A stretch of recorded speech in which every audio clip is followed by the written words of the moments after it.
Welcome back to She Means Business. If you ever thought that you don't belong in tech, today's episode is for you. We're joined by the brilliant guest today, Debbie Spooner, who spent decades learning in the accountancy sector. She's got impressive stories, perspectives, and some hard-earned wisdom to share with us.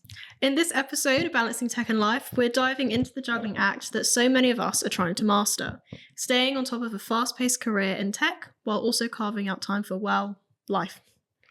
From imposter syndrome to work-life chaos to proving yourself in male-dominated rooms. We're going there today. Okay. So, Debbie, why don't you start with giving us some introductions, who you are, about the gap, and sort of how your career has sort of progressed over the last decades or so. Into the nice nitty-gritty of it all. So, hello, thank you for bringing me here. And it's just a joy to connect with you all again. So, my name's Debbie Spooner. I'm Member Success Specialist here in the UK for The Gap, which is a New Zealand-based company. And The Gap, essentially, our purpose is advisory made easy for accountants.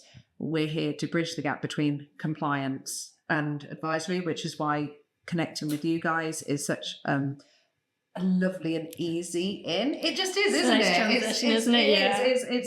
It's a nice seamless connection. We're all trying to do the same thing, retaining talent. Yeah. And actually, if you think about what the Gap's purpose is, it's around actually helping people to thrive in the right environment, accountants to do more than just compliance, and by the same token, helping business owners, male, female, whatever age they are, actually to have a life that is fulfilling for them in so many levels. And so, that's what we're here to do. Been here 6 years. Keep going. I love what I do. So that's where I am now. So how did you end up in tech? I don't know. Is genuinely, I don't know. So we were talking about this before. I went to an all-girls school. I'm definitely more creative minded and things like that. When I left school, I thought I wanted to be an actress. I still do want to be an actress, but I didn't want to study drama. I do that in the daily stand-ups every morning. Yeah. Yeah. But I was like, I really want to study drama, but I didn't want to be a drama teacher. For me, it was like West End stage or nothing. Oh, yeah. And so I ended up going, I thought, I'll get a proper degree. And I did English and Communications at Guildhall University. I think it's now called Metropolitan University. In my mid to late 20s, I joined Pegasus Software. And then that was the kickoff. That was the kickoff. And I've just stayed in accounting software ever since. People were like, you're working at Pegasus Software. And I was like, yeah, I am. And it was like, oh. And it's like, oh, can you fix my computer? And I was like, no, I can't. I'm in the customer success. I was in the research. We were doing things about researching like why people liked the product. I think there was 5 women in the development team on the developers floor. One of them was Maureen, who was a legend. She was in her late 60s. And they had Debbie, literally, and Maureen did payroll. So there was 4 other women. That was it. And none of them were in the C-suite. The C-suite of women were the marketing team and customer support. And so it was quite interesting. Where the female roles ended up. Yeah. And I mean, that's in your early 2000s. So it is nice to see how it's changed. I think it's changed in some respects. But again, like whenever I came here, it was only me and Amy. Yeah. For the longest time, it was only me, and then it ended up being Amy, and thankfully we have Sophie and Zara now, and we're sort of growing our force and our team in here to be more women centered. But you do still see the gap where the males are coming for the RPA roles, the developer roles. You know, I found it hard to change the script a wee bit to get more females interested in that sort of a role. But it's something that we'll continue to sort of work on and engage with, like even from having different interviews, because we do 2 rounds of interviews, and then you sort of get your final decision. So we've decided that obviously one of the boys will be with us and then one of the girls will be it, so it's not so intimidating. You're not just sitting in front of a man. Well, what do you think what do you think we could do to get more women interested in interviewing for these jobs in tech? Is it just like the circumstances that we're in? Is it just that there's not as many women actually studying these fields, or what do you think? I think they're underrepresented. As we know, there's only about 16% of women in leadership roles, and in the tech industry and in sort of the development space, there's only about 18% women in it. Certainly whenever I was going to university, there was one other woman in my university class, and I don't know whether it's the fact that it's seen as a male presented space, and women aren't dipping their toes in it, or whether they just don't have the confidence to come and be like, you know what, this space is for me. I don't care who's at the table, I'm going to make my own table.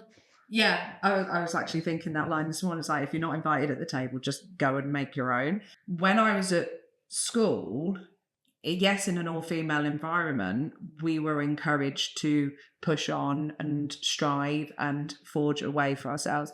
And actually, just hearing what you're saying about how do we get women into the coding, the development space, all of these things that are coming, and how the industry is evolving and growing, I wasn't exposed to it. I was exposed to, like, you could go and be a chemist, you could go and work in medicine, physics. I mean, we had male, sorry, Mr. Abbott, but we had male, pale and stale physics teachers. We didn't have, so we didn't have, again, didn't have the female stand-up leader to look at. We didn't have that representation or even that guidance of that's what you could do. You guys have got a better insight in the last 20 years of what you've experienced, and this is why I love working with younger people, men and women alike, because just to see how it has changed and how the industry is changing and what roles are going to be coming along in 10 years' time that weren't here 30 years. Sophie's had a lot of female sort of, you've kind of been the lucky one, I guess, out of us all. You've had a lot of strong female presence in your career so far. I mean, even at UC Berkeley, like, we did have predominantly male classmates and things, but I did have more than probably a quarter of the classes were women. And then after I graduated from that, I went to, I worked at this small company in the Bay Area called Global Touch. It was owned, CEO founder Denise Sangster, head of data was Utah Bauer. It was all women.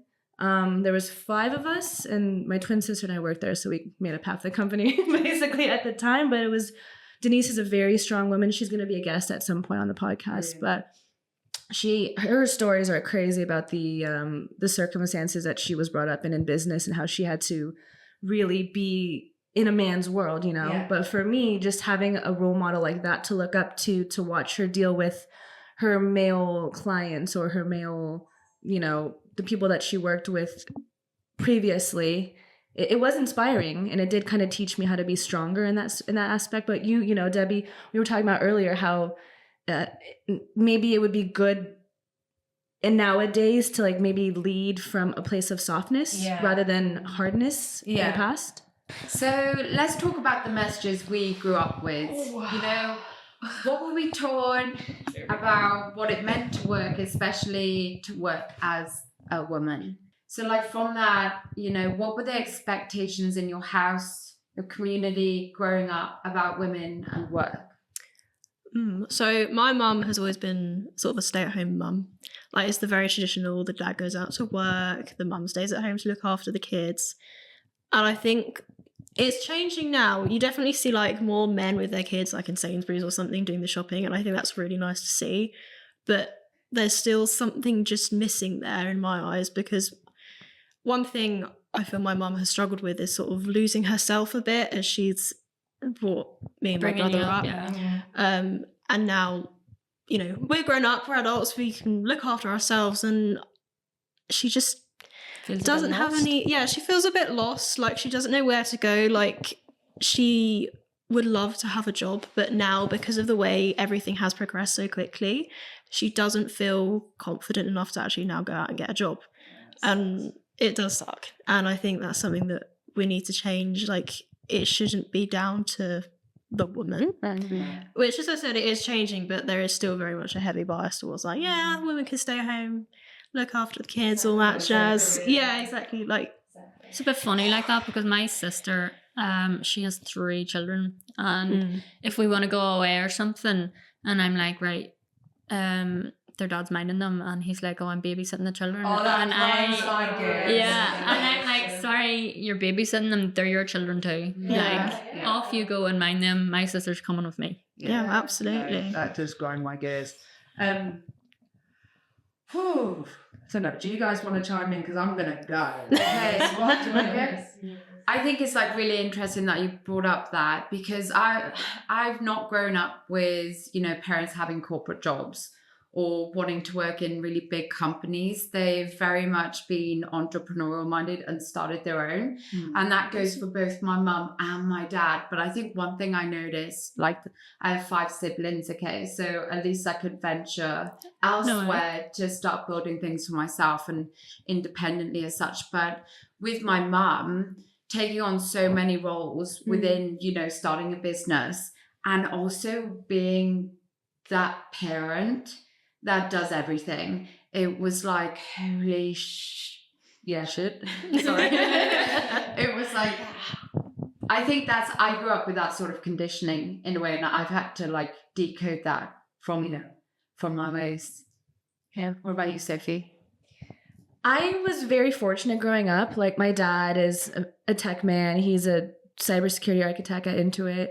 Yeah. So he very much fostered the idea that, you know, women can be in tech. You can do what you want to do. You're smart enough. You're capable enough. And I don't think I really realized that until probably, you know, university, like we talked about last podcast. But like, I grew up in that environment where it was encouraged to step out of your comfort zone and learn and actually do the hard things. Especially like I did gymnastics for 20 years and every time I would go through something hard, I'd be like, it's too hard, I want to quit. And my dad would be like, you know, you can quit after you get it. When you're done, you can quit. Yeah. And so every time I'd be like, well, I got it, so why would I quit? You know? Yeah. So I was kind of blessed in that aspect, I think. What about your mom? My mom is a stay-at-home mom. She, love her. She's awesome. She was absolutely the backbone for our family, really. Like, she was driving my sisters and I to practice, to school, and she did work, and in between, she was also an accountant. She was a business accountant. So she very much also encouraged doing the hard things, doing the smart things, you know.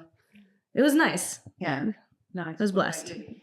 So my mum's like you guys, she stayed home, but she definitely is the backbone of the family. But my dad, it was in construction for years, and he sort of built his own company. Like, they've always had my back. It doesn't matter what I set my mind to. It was my choice, and if I fail, they're there to pick me back up and dust me off and send me back out to the world again to see what we're gonna do. But yeah, I think I've been lucky. But I do think modern day parents probably have it a lot harder than what my mum and dad did, in the way that they're expected to juggle so much. Don't get me wrong, they worked really hard, and it was probably very hard to raise us as a family back in the day. But now there's just so many expectations from parents in general, like not even just mums, but dads as well. You know, they're expected now, they need to be involved. The women need to let go of things to give the men a space to actually become that parent as well. And it is a minefield, especially like having children now compared to maybe 30 years ago is a privilege now. It's a social privilege. Oh yeah, the cost of living and everything. Exactly, yeah. Like the cost of childcare in general. Like my sister, some of the bills that come through her door for her 3 small children, I'm like, Jesus, that's a lot. Yeah. And I was like, just for that, really? Yeah. But yeah, I don't know when society decided that children were a social privilege. Like my granny, my dad is a sibling of 12. I think you've touched on something here we were talking about it. It's a generational thing that is breaking, thankfully.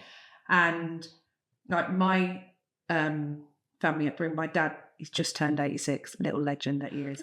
And is a legend. And my mum, she's 30 years older than me, so we're not going to go into that age demographic. Well, I'll say how old my mum is, and then everyone can do the math. So my mum's like 79, so it's great, and they're both absolutely on fire and they're rock solid. He was RAF originally, And then again, entrepreneurial, he had his own mechanic, he had his own garage. My mum, she's always been in the caring sector. So she worked for the NHS and things like that. Interestingly, and again, I suppose it comes down to the school choices that both my sister and I made, and it comes from how we were brought up in our family life. My dad comes from a long line of women. Yeah. You know, his mother was a woman, his grandmother was a woman, you know, and he comes from a long line of strong women. So I have to actually, my mum is an absolute tour de force, like she was the backbone. But my dad, as a feminist, for me and my sister, was an absolute rock star champion. He really, really was. We were brought up to just do whatever you want, be whatever you want, give it your best shot so long as you're happy. Yeah. You know? So to be brought up in that household and that environment, it made both me and my sister go, right, well, we can be unstoppable. So we've tried a lot of things, my sister and I, to varying degrees of success and failure. You can have it all, but you can't have it all at once. Yeah. Right? And I think that is something for people to unlearn so that you can start understanding what your definition of success is in each moment of your evolution. But when I went into the big wide world of work, what I then was modeling was stories and beliefs and conditioning, and to a degree, a level of fear. Yeah. And that came from my mum. And I don't mean this in any disrespect to her whatsoever, but she is of a generation as well of how do you get on in the workplace. And we were talking earlier about things that you can't ask now, and you shouldn't ask. I don't know the word should, it brings on shame and guilt. But things that used to be asked in her generation would be things like, when are you going to have a family? Yeah. Right? That's still.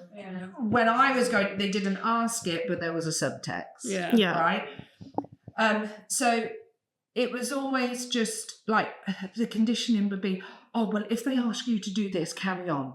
If they ask you to put in the extra hours, do this, do that, do the other. And it's a bit like when we were talking a few weeks ago about how you would be putting a shift in, and your lovely daddy would be like, oh, why are you still doing this? And why are you still doing that? And, it's gone 5 o'clock or things like that.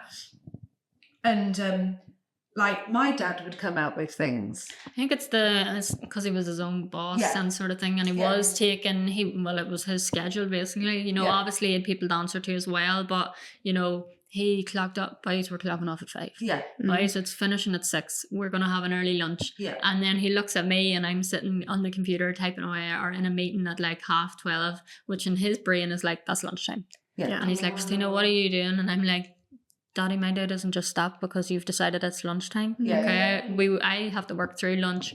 I'll have lunch later, and he just can't accept that flexibility. No. Like he's like, nope. No. And I think You were saying earlier that you would stay until like 10 p.m. if they had asked you to. oh God, yeah. Like it would just be things like, so my dad would be like, oh, you're working hard. So he would make that observation coming from a place of care. Yeah.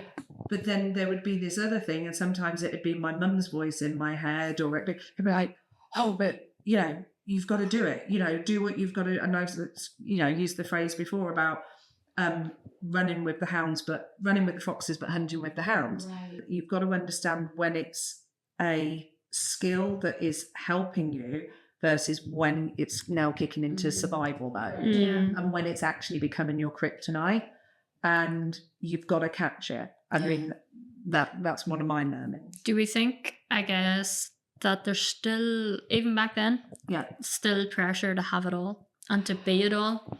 I would think like, probably, well, for me anyway, to look like I have it all together, that I have the product team ready to go, everything's in control, but in the background I'm going, holy fuck. What do I need to do next to make sure that this team is okay and where they're gonna go? Like, I still think that pressure's still in the background, and it is a learned behavior. And it's something that you have to try to actively unlearn, but I do recognize I think you've got to unlearn the story, says Debbie, who's never owned a business or anything like that. But I do. And this, again, like I was saying to the team, my default survival is a people pleaser. Now, when I was starting off in the business, and it was like, oh, someone's asked me to do this. So it was like, yeah. And it wasn't a badge of honor, but it was almost like, you've asked me to do this and don't know how to do it. Well, I'm going to have a go. And I'd be catching all the plates. And it'd be like, yeah. And you'd thrive off that challenge. Now, that's, like I say, that's great when it's working. But then when it becomes you've conditioned yourself, firstly, the message in your sending is juggle it all. Well, juggling it all, but it's also like being a master of everything, like jack of all trades, master of none. So it's like, I'm doing everything. So it's like, well, where's her priorities? Where's her focus? You know, why is she doing that? And so you're doing all of this to get some crumb of approval from some external that you've got no guarantee you're going to get, by the way, right? So again, it comes down to this intention of, if somebody is to have it all and to prove it all, you've got to go, but am I satisfied in myself that I'm acting in this way and making those conscious choices? So I think that's the first thing that you've got to consider. The other thing that comes with doing that and saying, oh, somebody's asked me to do this, yeah, I'll do that, yeah, I'll do that, yeah, you're devaluing yourself. So you're putting everything at the bottom of the pile, you know, or you at the bottom of the pile. And the default of that is as well as then the conditioning kicks in where you go, I can't ask for help. Yeah. Because woe betide, I ask for help or I show a weakness or I show a cheat. Absolutely. Because then they're not. So I think the biggest skill that anybody can have now, male or female, as they're coming into this lovely new landscape of tech world, accounting world, just the world, is to just go, I don't know. I'm not. Do be vulnerable. Or even no. Or just the word no. Yeah, just the word no. Do you know what? Not right now. No. I need help. Yeah. If you can do that, you're winning. And please learn it now, because I lost myself. I was talking earlier, like the young Debbie up to about 29. The one who could argue back in an interview. But there was a 9-10 year gap where I was turning myself inside out for everybody and everything. I mean, it's such a good point, because like I never wanted to ask for help. It's like, oh no, I got this, I can do this on my own. But it's having to juggle with everything also would make me feel guilty. Like whenever I've been off sick, I'm then feeling completely guilty that I'm not working. Like literally last week when I was ill, I was like, I need to be doing something. My body's telling me no, stay in bed, but my brain is like, I could be working right now. First wealth is health. Yeah, and you know, it's a badge of honor that society is. I remember seeing something. Sorry to interject. No, please go don't for ever do that again. Please. I remember seeing a few years ago this guy had his appendix out and he put on LinkedIn. He's there, and I was like, why are you putting this on social media right now? Yeah, why are you putting this on social media? This is sending again, what is the intention? So like this external approval or whatever, I don't know the person, but I was like, yeah, that's not my jam. Now, can I say that a version of me a few years before that wouldn't have done that? Probably she would have. And she would have done, you know, I've got to work for her.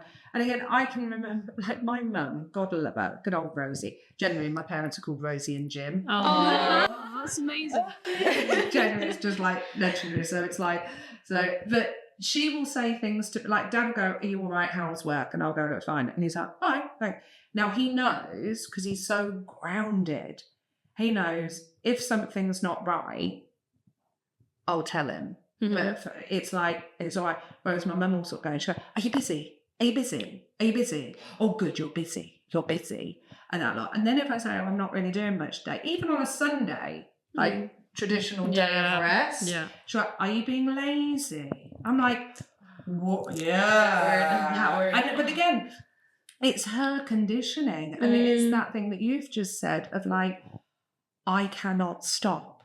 I've got to be there for somebody else or do something or something like that, because otherwise, what are people going to say about me? Well, screw what other people say about you. And then it leads to burnout, right? 100% it leads to burnout. It's just, and then where are you? You're just like a gibbering mess on your sofa. It's, it's at best, because there is a worse. But, so please, get rid of, listen to the voices in your head, and if they're being critical, that's not a good point. There's a difference between a good, like you say, like your dad, try it, push, have a go, that's a different voice versus the judgy voice, and the intention. So let's talk about the barriers, because this work isn't just about pushing forward, it's about pushing through. We definitely kind of just touched upon that, do you feel this pressure to continue going, to feel like you have to have it all and take on as much as you can at once? But I think when it comes to a leadership journey, did you find that there were any barriers? Because you spent years in companies. I did. You changed within that company, right? Yeah, I did. I suppose maybe you didn't feel there were barriers at the time, but maybe looking back, you're like, oh, do you know what? Actually, if that happened today, I wouldn't stand for that. I suppose because I was running a narrative of pushing. If I look back on the old version of me, and I look back on her with compassion, and also with the people in the environment, like you say, it's very. We have got to look at society in general. And said, I think there's a generational thing, and I think let's lean more into grey than black and white. One of my core values is equality. Okay. So that is not, if I want women to rise up, I also want men to rise up with us. And absolutely. And I think this, coming back to your journey in leadership, the young version of me, I'm going to use negative words of how I perceive the young version of me. She was probably bolshy. She was probably like a bee in a jar. In fact, she was like a bee in a jar, because she was like, come on, let's go. And I know I was running on adrenaline. A word that I used to use against myself, and so it was a word that I used to use, was she was vacuous. So it's like there was also times, again, where it would be like I was doing all these things, but then to not get to that leadership point of whatever that leadership is. It's like when you guys asked me to do this, and I was like, well, I'm not a leader. I'm not Caroline Plum or Lucy Curry. I don't own a business. And you were lovely and great. You don't need to be, you don't need to be the big exec to be the leader. And thank you for that. But again, that comes from the conditioning of oh God, you've got to be a Karen Brady or a Deborah Meaden or whatever. So when I look back on her, and because I didn't have any female or male mentorship to go, do this, adjust that. I'd get like, we don't want that now, or don't be like, but it's like, okay, you're telling me what you don't want. What do you actually what you do want? I don't know. We're trying to navigate this new world. So the barriers that I came against in my journeys of leadership was probably that lack of guidance. Yeah. To then be able to mold myself into something. And when the guidance that I then chose was, I'm stopping the world and I'm getting off. Yeah. And I'm going to the guidance to me, and I'm going back to the things that grounded me. And go on. And this kind of relates to what you were talking about earlier with leading from a place of softness, right? Yeah. So I think, or I feel actually more, that as we're going to change into this landscape of where we're all living, everything before has been push. Yeah. Right, that didn't work for me. Really didn't work for me. Tried it. No, not good. I'm not an athletic bod. So the pushing just pushed me to burnout. Yeah. So then it was like, if you like the definition of madness is doing the same thing but expecting different results. It's like you can't fix the solution with the same mentality and approach as what created. You can't find you can't fix the problem with the same mentality and approach that created it. Right. So when I just went, no, this is not for me anymore, and I went back to what actually made my soul happy, and went back into, well, what am I here to be? What's my soul purpose? How do I want to show up in the world? Not just for work, but for my husband, for my family. I mean, genuinely, I could have lost my marriage because I was pushing, you know, and it was like, nothing's working. No one, you know, like angry Debbie. Yeah. But then it's like, hang on a minute, if nothing's working, then check in. And so to go to that place and to be prepared to go, get rid of that, get rid of that, get rid of that, get rid of that. Okay, now bring that in, now bring that in, now bring that in. Obviously, yoga and Buddhism and things like that. But that, when I leant more into my softness and my true, authentic self, but the soul self, I've gone further, you know, and so, and that, I've gone further for myself in my personal life. I've gone further for myself in my career. I have a career that is more fulfilling. I'm surrounded by inspiring people, feeling quite emotional just saying that, sort of the tears might come, but I genuinely like connecting with you guys. Some of the clients that I work with at the Gap, the team that I work with at the Gap, what we are doing, yes, we are in the industry of accounting and tech. We're also, and you guys, what you do with BotsBat, the Gap is in the industry of humans. Exactly, yeah. You know? And to be able to find that place of then leading with softness and to encourage the men that I work with to maybe soften. And to show up as their authentic self and to go, do you know what? No, I don't want to do this, or I don't want to be in that way. That for me, and I think there is a key change that's happening in society. I think we are moving more into, or I feel that we're moving more into a feminine. Yeah, it's a shift. Yeah, there is a shift, and I think that's where we're going to see how, as we want to encourage more women into this space, as we want to go, there is a place for you. You're needed, the diverse voice. Yeah. All equalities. You know, then we can bring the men with us, but we also have to be mindful that some men, because it's not a world that they've ever lived in, like the women who have gone before me, where they've pushed and pushed and pushed, and it worked for them because they were conditioned to it. And they were living in a man's world. Now we're bringing women to the table, and we're bringing men into a woman's world. Yeah, right. And it's still, and they don't know how to live here. They don't know how to adjust. Yeah. So we have to bring them in with compassion. We have to show them the way, give them the guidance that we never had. Exactly. We have to show them the way. And there'll be those who are open to it, right? And there'll be those who aren't. I think I can relate to your nearly losing your relationship or your marriage, because I think although I'm remote and I come here quite a lot anyway, like between me and Barry, like some days, especially building a house on top of all this, like there's been days Barry's been like looking at me and I'm just like, leave me alone. Leave me alone. I have too much on my plate. I can't deal with you. Go away. Yeah.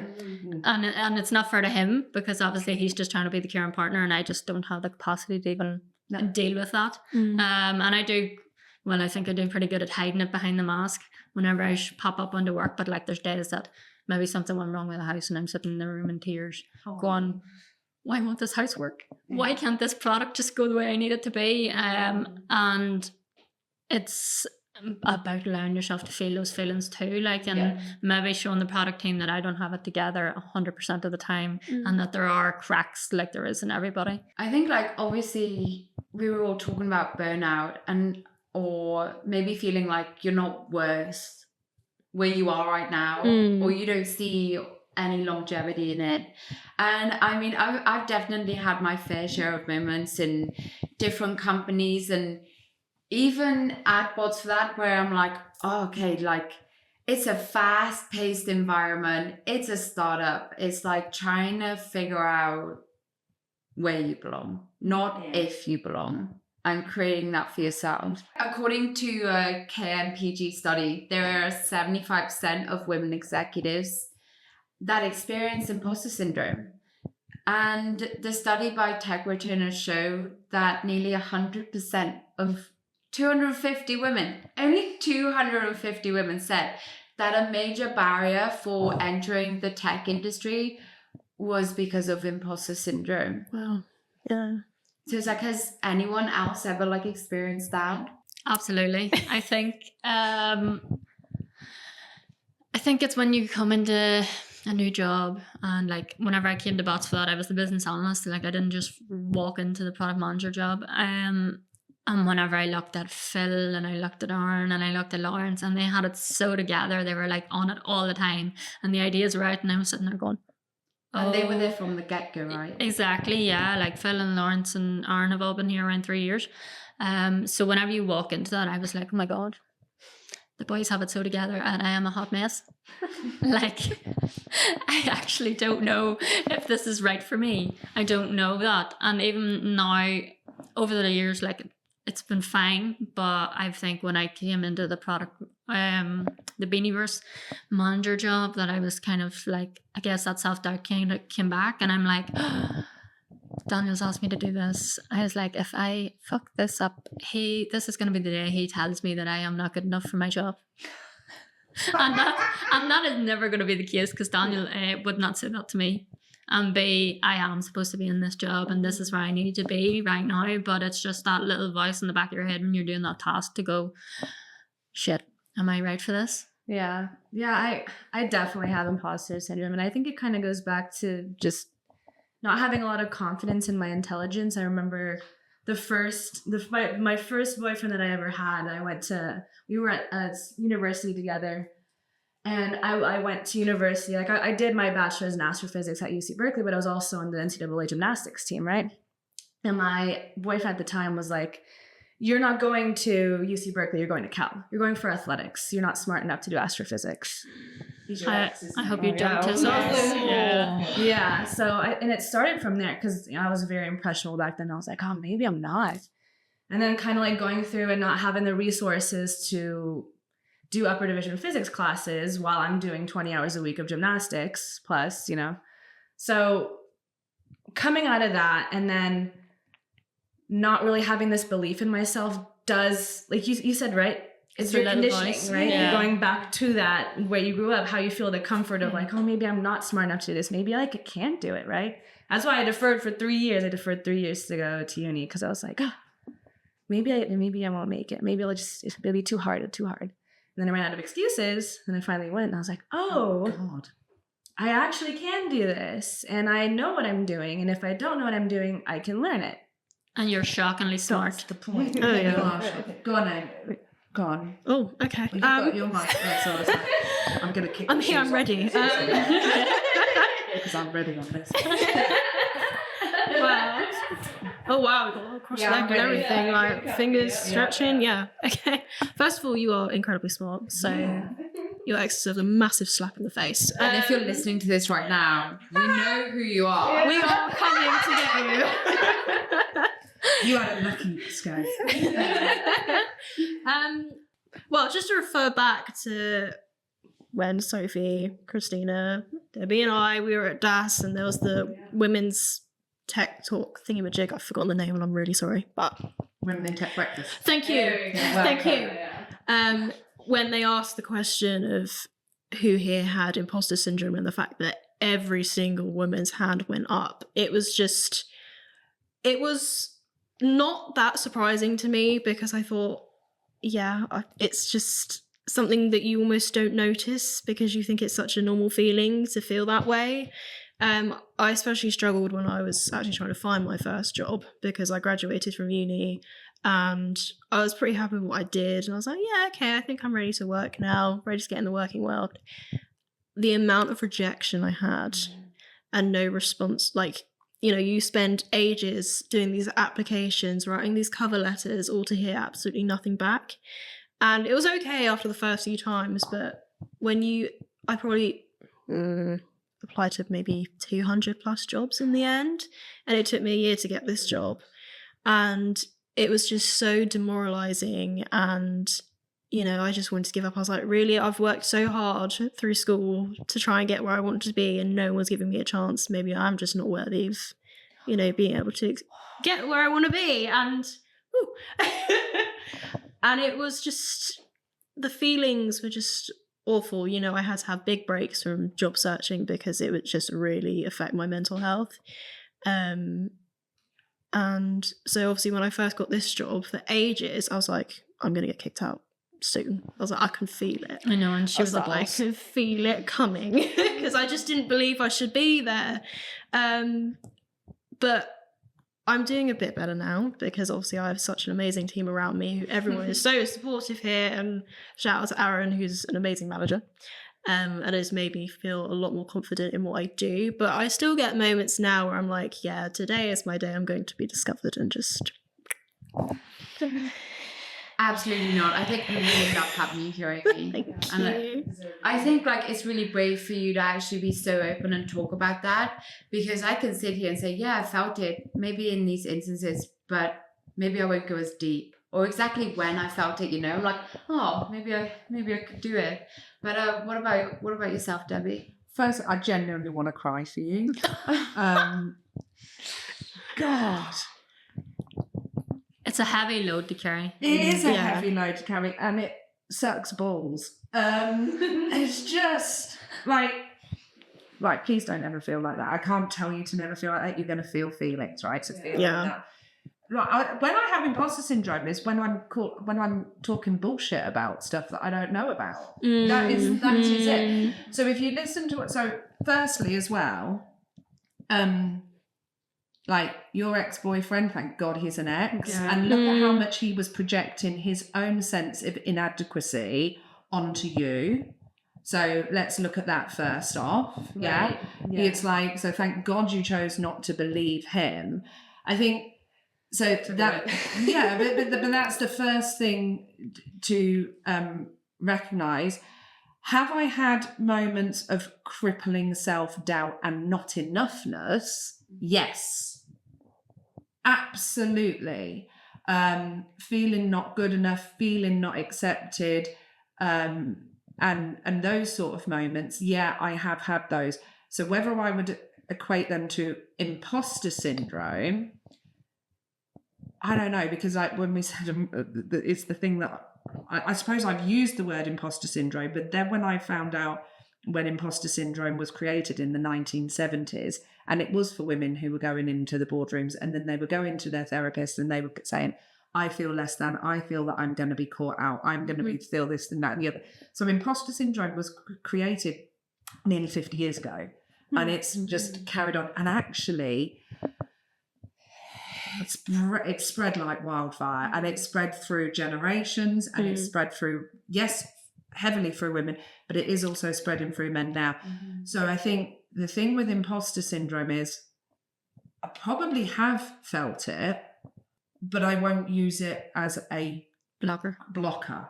There is very much a difference between wanting to be better, wanting to strive, wanting to achieve more, wanting to do more for your own sense of self, right, and to deliver on the work, versus I'm going to get found out. Because I'm here to tell you and other ladies out there and gents, if you are selling, and if you are grounded and rooted in what you know, and you're not, fair enough, if you're flogging moonshine and telling me it's champagne, I hope you get caught out, because that is being an imposter, right?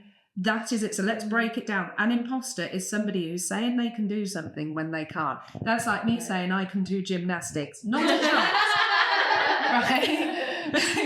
There might be certain yoga things I can do, but don't get me on a bar. I'm not at Simone bars. I'm not coming for it. So there's a difference. Sorry, but there's a difference between imposter versus, and it was bicycle phase. That's what I talked about in the 1800s when the bike first was created and women were running around on bicycles. You can look it up. There's a great speech that was done, I think it was at Penn University, about bicycle phase. So men created bicycle phase because women were flushed, and it was to impede their freedom. So if we look at imposter syndrome, people use it as a blocker. Yeah. Now people can use it against you, but also the biggest barrier you're going to do is when you use it against yourself. If anybody is feeling imposter syndrome, the first thing I'd ask you to do is check in with yourself and go, right, have I told people I can do something that I genuinely cannot do? I think like with imposter syndrome, it's not just asking you about yourself in that scenario. It's like, what about the people around you? The people that you're working for, are they giving you resources and opportunities that's going to actually make you feel like you're not just confident, but comfortable? What does support really look like for women? And if there was one thing you could say around this room, we can move forward with something and really take that into change going forward. It's bringing everybody to be open to hearing and listening. Yeah. We're all sitting in different spaces of the room, right? So we're all going to be looking at this room from a different angle. So we have to bring our allies to the table. We have to bring the men to the table. We have to encourage them, again, moving with softness, and the women, because there will be women who are still on that alpha, So we have to bring people together to sit around the table, to be prepared to have the courageous conversations. In my view, is the art of healthy debate is disappearing. Yeah. The art of healthy disagreement is disappearing. There is no right or wrong. It's your worldview. It's your experiences. So we want to bring people to hear it and to give it grace and space and to be willing to learn from it. Yeah. That's how I feel we can actually make these changes. So we can't expect more women to come through into tech and accounting and what was predominantly male roles or masculine energy roles or whatever. We can't expect that softness to come through if we're not creating a space for it to be there. You've got to be prepared to have the courageous conversations and for people to disagree. Absolutely. I think we need the opportunity to challenge ourselves. Yeah. Challenge the other people in the room to meet what your needs are. Yeah. Because from a product manager side of things, I can take it from a product perspective. I can give you all the software that you will ever need in your life. But if you don't tell me what support you need that works individually for you, and absolutely it is a learning curve to know, like every single person on our product team has a different personality, has a different way to learn, and it's about what works for you and meeting me, I guess, in the middle. And also know who you are first. If you want the external to change, and I'm testament to it, as I said, how did my life change? Well, I did the work on me. I went, this isn't working. So if you want the external to change, as corny as it is, you've got to do the internal. Yeah, it's like that quote, be the change you wish to see in the world. Exactly. Right? Exactly that. So you have to do that to then model that behavior and to bring others with you. And do you know what? Some will and some won't. It's okay. Be sure to subscribe to the podcast and share it with a friend who needs the reminder that they already belong in the room. We'll see you next week for our episode Origin Stories, getting into tech, where we unpack these surprising, non-linear, and sometimes accidental ways that women land in tech, and why every path is valid. See you then, and until then, keep showing up, stay bold, stay curious, and stay kind. Bye!